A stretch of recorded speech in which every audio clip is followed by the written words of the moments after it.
కొరింథీయులకు రాసినటువంటి ఈ పత్రికలో 4వ అధ్యాయము 4వ వచనం అందరికీ సుపరిచితమైన వచనం. ఎందుకంటే అందులో మనకి ఇష్టమైన మాట ఒకటి ఉంది.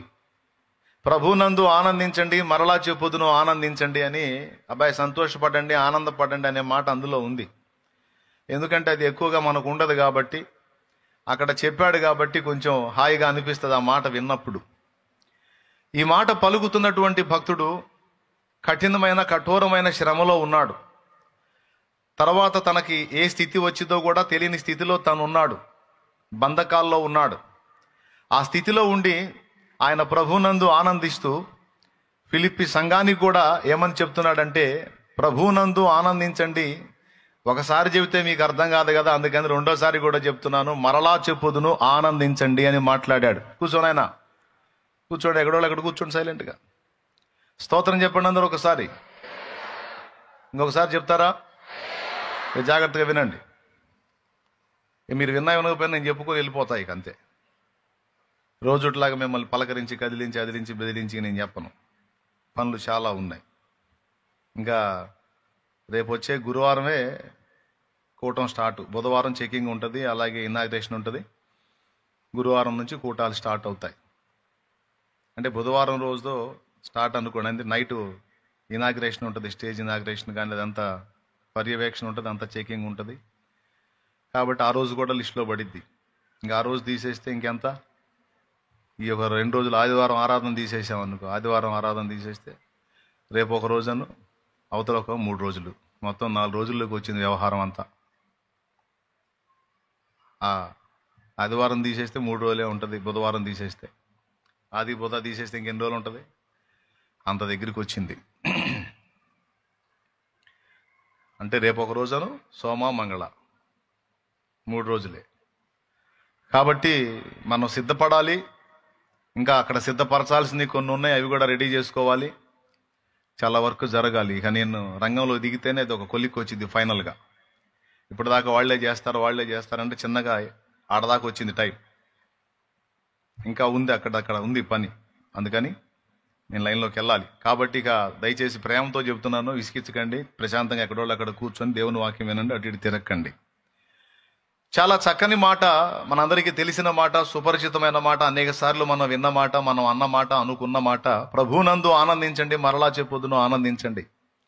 లోకం రకరకాల వాటి విషయాల్లో ఆనందపడతా ఉంటుంది. మనమైతే ఎల్లప్పుడూ ప్రభునందు ఆనందించడం అనే దాన్ని సాధన చేయాలి. ఎందుకంటే లోకం ఇచ్చే శాంతి కానీ, లోకం ఇచ్చే ఆనందం కానీ, లోకం ఇచ్చే సంతోషం కానీ, లోకం చూపే ప్రేమ కానీ అంత టెంపరరీ. మళ్ళీ చెబుతున్నా, లోకం ఇచ్చే శాంతి కానీ, లోకం ఇచ్చే ఆనందం కానీ, లోకం ఇచ్చే ప్రేమ కానీ టెంపరరీ, తాత్కాలికం. లోకం ఇచ్చే సంతోషం కానీ, లోకం ఇచ్చేటువంటి సపోర్ట్ కానీ మనకంతా తాత్కాలికం, టెంపరరీ అన్నమాట. అదంతా అల్ప ఆనందం అంటారు, అంతవరకే.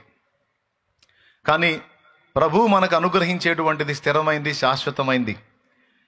ఆయన నా శాంతిని మీకు అనుగ్రహిస్తున్నాను, అది లోకం ఇచ్చినట్టు మీకు ఇవ్వట్లేదు, నా శాంతిని మీకు ఇస్తున్నాను అని యేసు ప్రభు మాట్లాడాడు యోహాను సువార్తలో.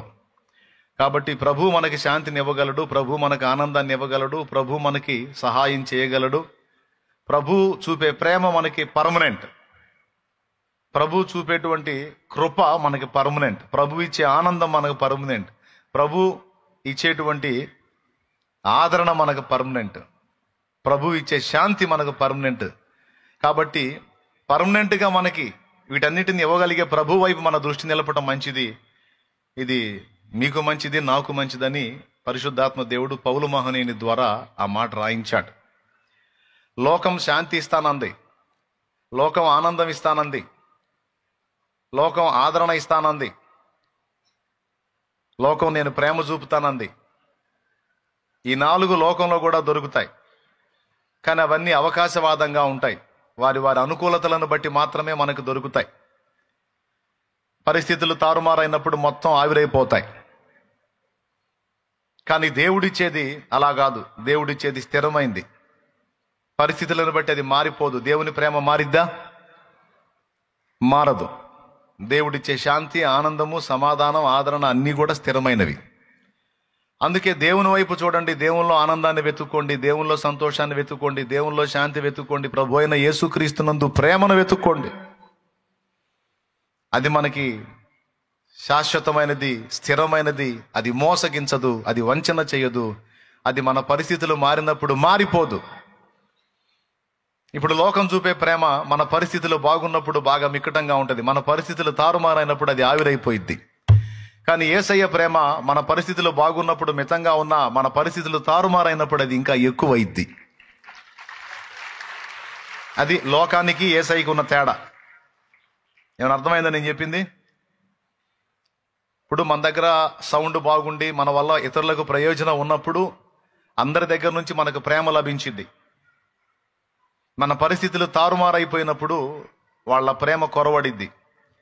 ఎందుకంటే మనం పనికొస్తేనే ఎవరైనా లైక్ చేయగలుగుతారు, లవ్ చేయగలుగుతారు. పనికి రానప్పుడు అందరికీ బరువే, సర్దుకుంటారు, మరుగైపోతారు. కానీ మన పరిస్థితులు మారినప్పుడు యేసయ్య ఇంకా దగ్గర అవుతాడు, మరి ఎక్కువ ప్రేమ చూపిస్తాడు. పరిస్థితి మారినప్పుడు లోక ప్రేమ ఆవిరైపోతే అదే పరిస్థితి మారినప్పుడు యేసయ్య ప్రేమ మిక్కటం అవుతుంది.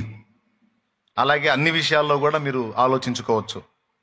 కాబట్టి పరిస్థితులు మారినప్పుడు ఇంకా ఎక్కువ అయ్యేటువంటి ప్రేమ కలిగిన యేసయ్య మనకు అవసరం. ఆయనతో మన అనుబంధం స్థిరం, శాశ్వతం. కాబట్టి లోకములో ఆనందం, లోకంలో శాంతి, లోకంలో ఆదరణ, లోకంలో ప్రేమని వెతకటం రైట్ కాదు. మన యేసయ్యలోనే ఈ 4 వెతుక్కోవటం మనకెంతైనా ఉత్తమం. ఈ 4 విడగొట్టి ధ్యానిస్తే ఒక అంశం, తెలివైన వాళ్ళు రాసుకుంటే దేవునికి స్తోత్రం. అర్థమైందా? ఈ 4 విషయాలు విడగొట్టి రాసుకుంటే ఇది ఒక అంశం. లోకం ఆనందాన్ని ఇస్తుంది, 1. లోకం ప్రేమ చూపిద్ది, 2. లోకం శాంతిని ఇస్తుంది, 3. లోకం కూడా ఆదరణ ఇస్తుంది, 4. కానీ లోకం ఇచ్చే శాంతి ఎంతవరకు?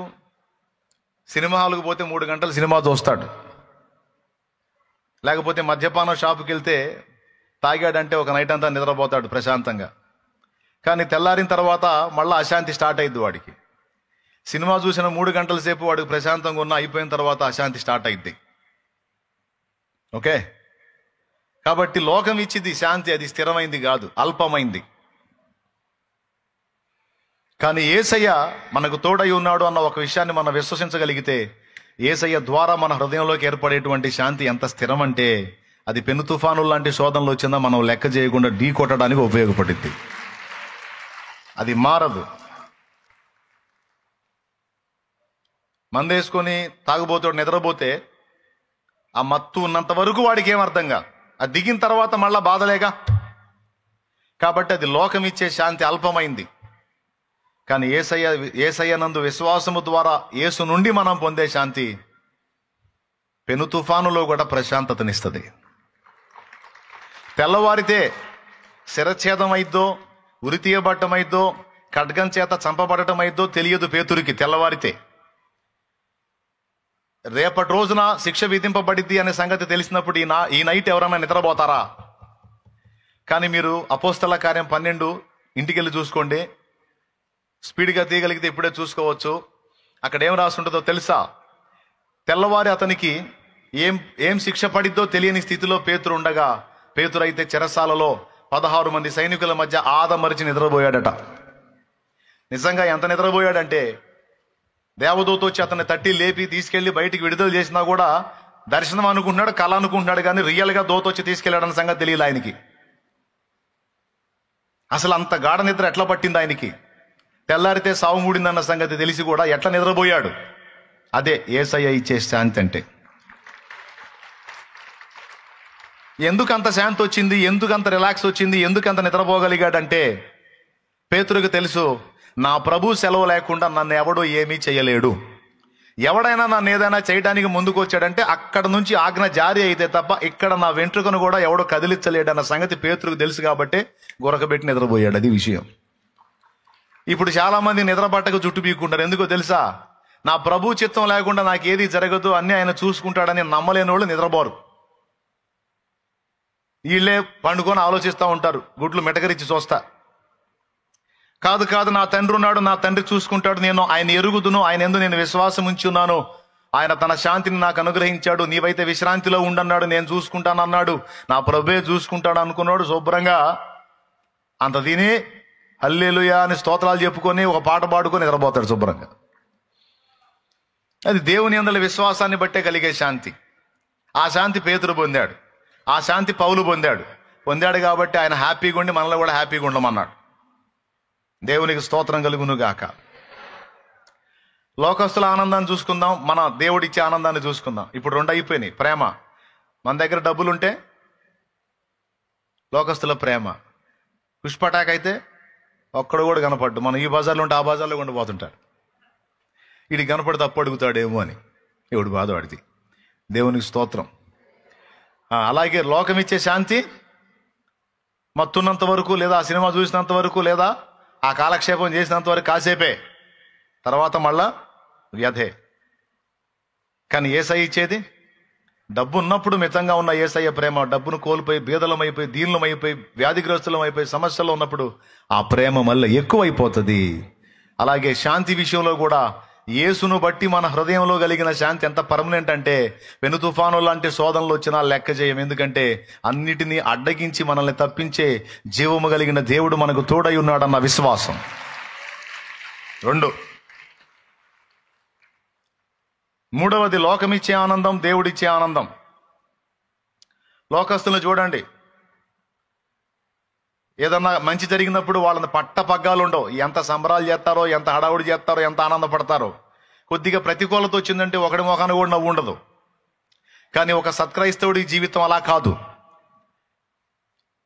ఆనందం కలిగినప్పుడు ఆనందంగానే ఉంటారు, శ్రమ కలిగినప్పుడు కూడా వారి పెదాల మీద చెరగని చిరునవ్వును అలాగనే కలిగి ఉంటారు. ఎందుకో తెలుసా? శ్రమ కలగక ముందు దేవుడున్నాడు, శ్రమ కలిగినప్పుడు కూడా మరి నిశ్చయముగా నా దేవుడున్నాడన్న విశ్వాసాన్ని బట్టి వారు ఆనందాన్ని కోల్పోరు, మనశ్శాంతిని కోల్పోరు, విశ్రాంతిని కోల్పోరు. అది విషయం. అర్థమైందా? సర్వకాల సర్వావస్థల యందు ఒకే విధంగా ఆనందించగలుగుతారు. ఎవరండి? దేవునిలో ఉన్నవాళ్ళు, దేవుని మీద ఆనుకున్నవాళ్ళు, ప్రభువులో ఆనందాన్ని ఎత్తుక్కున్నవాళ్ళు. లోకమిచ్చే ఆనందం అల్పమైంది. అప్పుడే పండగ చేసుకుంటారు, మరుసటి రోజే తన్నుకొని రోడ్డు ఎక్కుతారు. అప్పుడే కుటుంబం అంతా కలిసి చేతులు బట్టి మా ఇల్లంతా పండగని పాట పాడతారు. మళ్ళా 3 రోజుల్లోనే మొత్తం తన్నుకొని ఎవడు కాపురం వాడు పెట్టుకుంటారు. అంతా అంతే. లోకం అంతా, దాని ఆనందం అంతా మాయ. కానీ దేవుడిచ్చే ఆనందం స్థిరమైంది. అది అన్ని సమయాలలో, పెను తుఫానుల్లో ఒకే రకంగా ఉంటుంది, నిమ్మళమైన పరిస్థితిలో ఒకే రకంగా ఉంటుంది. ఆ పెదవుల మీద చిరునవ్వు చెరగదు. అది దేవుని బట్టి కలిగే ఆనందం, పరిశుద్ధాత్మ యందలి ఆనందం, ప్రభు అయిన క్రీస్తునందలి ఆనందం, ఆయన యందలి విశ్వాసమును బట్టి ఏర్పడే ఆనందం.